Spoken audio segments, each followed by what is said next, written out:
Thank you, Julian. Those of you who are veterans of this conference know that I am just very glad that when I heard her say, "This is my final questions," because there was no way on God's green earth I was going to tap her on the shoulder and say, "That's enough, your time's up." I will leave that to her to do. All right. Coming up next now is our keynote. And I got to tell you, is a gentleman who, when you do what I do anyway, very publicly talking about the right to bear arms on hundreds of radio stations for 6 days a week, you're striving for content.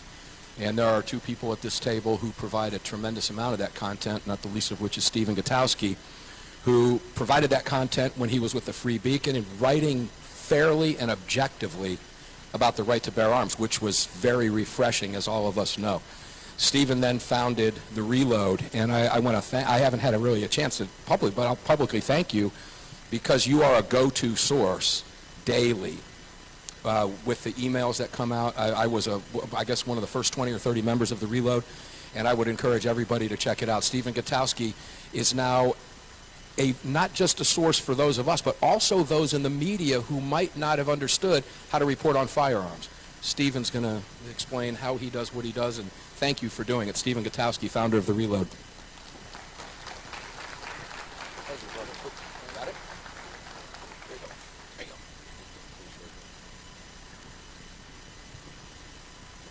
Well, thank you for that extremely kind introduction, Mark. That was very kind of you, and I really do appreciate it, and I do appreciate the support that you and many others have given me as I've gone independent and started my own publication.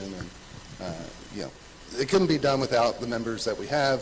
It's our only source of revenue at this point. So quite literally, The Reload can't exist without the membership. So I really am grateful to everyone who has supported me on this journey so far. It's been about a year and a half since I founded The Reload. It was April 2021. Probably not the greatest time to start a business, but it's worked out pretty well so far.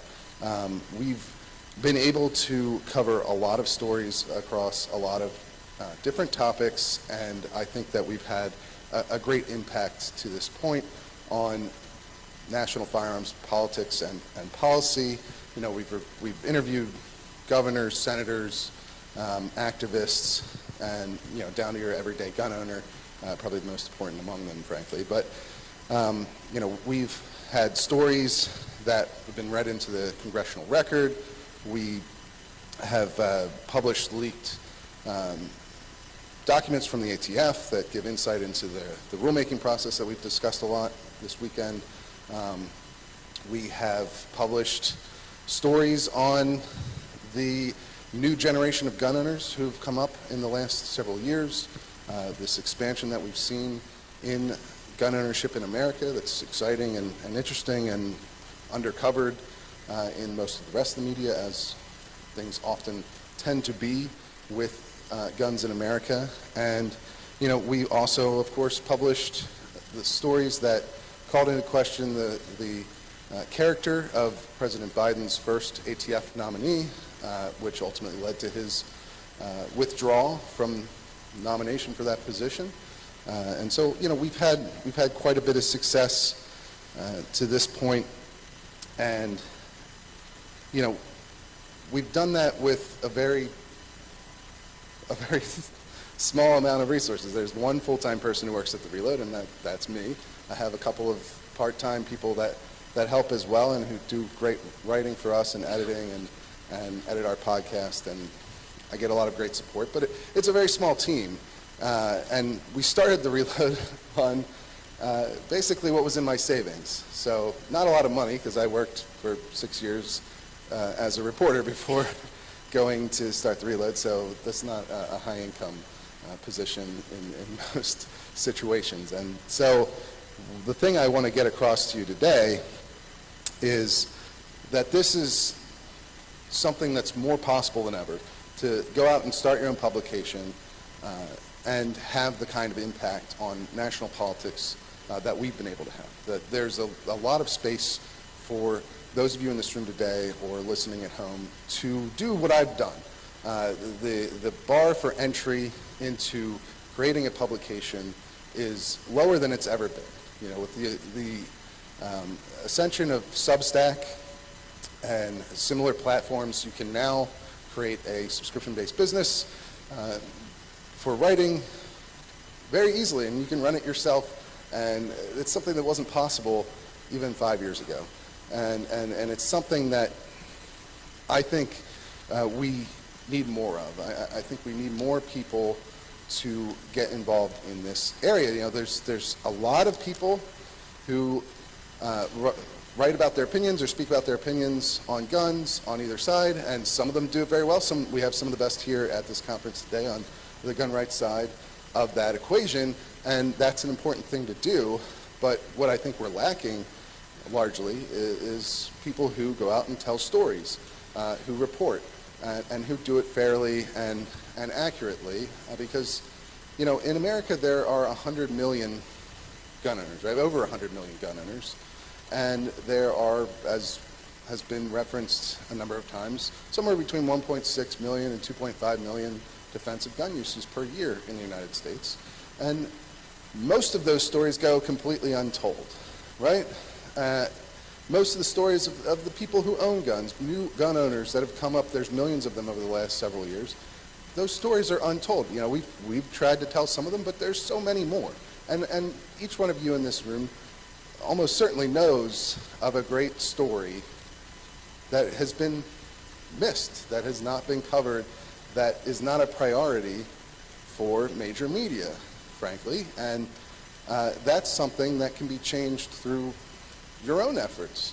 It no longer requires you to go to J school and get a degree in journalism and work for 5 to 10 years as doing the obituaries at your local paper before you move up to the Post or the Times or whatever. That's not the path that's necessary to have a significant impact through reporting anymore. It's just not that hard to do, if you can find the stories, if you can write them, and if you're knowledgeable, because a lot of the bias that we have in media is not political. There is, of course, a political bias that exists. There are a lot of reporters, especially commentators, who don't like guns and don't like gun owners, and that comes through in their work, and you've all seen it.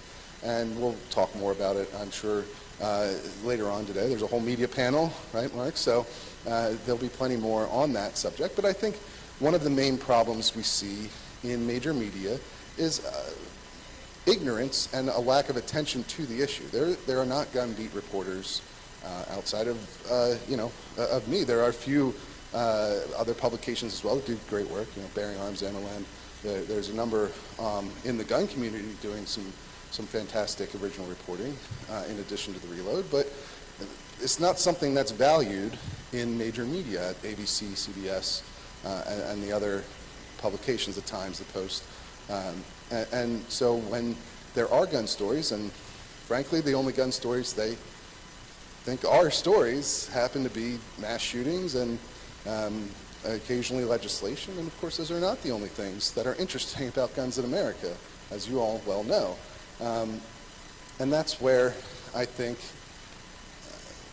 you can have a significant impact by going out on your own and starting to tell those stories. I think it's probably much easier for people in this room to learn the basics of journalism ethics than it probably is for most reporters to learn as much as you have about firearms in the course of your lives. You are much more knowledgeable on firearms than most of the average reporters who go out and write stories about guns, because it's not something that they are focused on in most cases. It's usually general assignment reporters coming in when there happens to be a mass shooting, and they don't understand the first thing about firearms, and they make a lot of mistakes, and we all know that, and we all see that, and it of course hurts the reputation of the media, but it also leaves a lot of stories untold. And that's where, you can come in and make a difference in that regard. And that's what I would, encourage people to do, is start a Substack. And of course that's not the only option, right? You could start your own blog. You could also go onto the new forms of social media that exist now. You can tell stories in all sorts of different manners and through all sorts of different platforms these days, easier than it's ever been before. And it's something that you can do as a viable career as well. You might not immediately get to full-time pay out the bat. I can't promise that, but I can tell you that there are more and more examples of people who started writing, started their own publications, and have been able to develop an actual income off of that on a part-time basis, and then grow it into a full-time job. That these things are much more possible than they have ever been before, and I think the Reload stands as a good example of that, and an example that I hope other people will follow, because there's a lot more stories to be told than what I can get to myself, right? There's so many more, and I just would encourage everyone to try and go out and tell those stories. Be the person to find, your friend or your person at the range that has an interesting story that other people would want to hear about, and write it, or make a video about it, or whatever your particular skill set enables you to do. But don't leave that story untold. That's what I would encourage people to do. Don't rely on your local ABC affiliate or whatever, or the Washington Post to come down to your town and find these stories. Maybe they will, but most likely they won't. And it's just something that I would say is something you can absolutely do. It's something that I've been able to do. We've had a lot of success. We've been influential in the hills of Congress, or on the Hill in Congress, and that's something you could do as well. If you find the right story, you tell it the right way, you give voice to all sides, you check the facts, you follow the ethical standards that many of us wish were more commonly followed in the rest of media, you can break a story that changes everything, that has an impact, and that makes a difference. So that's what I would encourage you to do, in addition to, of course, going out and joining the Reload today. But thank you very much. I really appreciate you taking the time to listen to me. Thank you, brother.